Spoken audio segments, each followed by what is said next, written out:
तो अब हम लोग जानेंगे एंटीजन प्रेजेंटिंग सेल्स यानी एपीसीज क्या होते हैं। ये एंटीजन प्रेजेंटिंग सेल, सबसे पहले इसका नॉर्मल डेफिनेशन देख लेते हैं, फिर इसको डायग्राम से समझेंगे। देखो, सबसे पहले बोलता है, डेफिनेशन इसका ये है कि जो antigen presenting cells are immune cells, ये क्या है, इम्यून सेल्स है, that play a crucial role in bridging the innate and adaptive immune responses, यानी जो इनेट इम्यूनिटी है और एडाप्टिव इम्यून रेस्पॉन्स है, इन दोनों के बीच का एक ब्रिजिंग के जैसे काम करता है एंटीजन प्रेजेंटिंग सेल्स।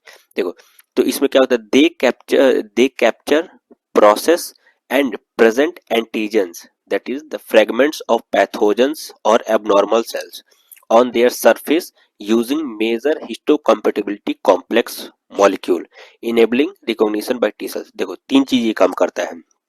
सबसे पहले तो ये एंटीजन को सबसे पहले कैप्चर करेगा, कैप्चर करने के बाद एंटीजन को प्रोसेस करता है, हाँ, और प्रोसेस करने के बाद क्या करता है, ये फ्रेगमेंट्स में तोड़ देता है एंटीजन को। उसके बाद क्या करता है, ये जो फ्रेगमेंट में टूटे हुए हैं, ये क्या करता है, अपने सरफेस पे, ऑन देयर सरफेस क्या करता है, अपने सरफेस पे एंटीजन को प्रेजेंट कर देता है यूजिंग, कैसे, मेजर हिस्टोकम्पेटिबिलिटी कॉम्प्लेक्स मॉलिक्यूल के थ्रू, ठीक है। और ये ताकि जो टी सेल्स हैं उसको रिकॉग्नाइज कर सके एंटीजन को। तो तीन चीज किया एंटीजन प्रेजेंटिंग सेल्स, सबसे पहले एंटीजन को कैप्चर किया, कैप्चर करने के बाद प्रोसेस किया, और प्रोसेस करने के बाद उसको अपने सरफेस पे प्रेजेंट कर दिया ताकि जो टी सेल्स हैं उसको रिकॉग्नाइज कर सके। अब इसको एक डायग्राम से समझते हैं।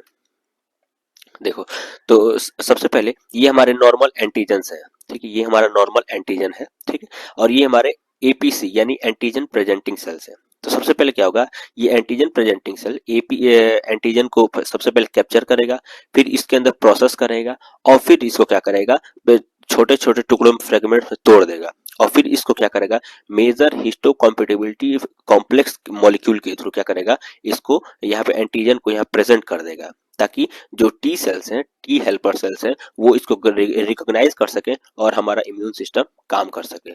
तो यही हमारा था एंटीजन प्रेजेंटिंग सेल, यानी तीन काम किया, सबसे पहले कैप्चर किया, फिर उसको प्रोसेस किया, और प्रोसेस करने के बाद मेजर हिस्टोकम्पेटिबिलिटी कॉम्प्लेक्स मॉलिक्यूल के थ्रू क्या कर दिया, अब एंटीजन प्रेजेंटिंग सेल्स के सरफेस पे इसको प्रेजेंट कर दिया।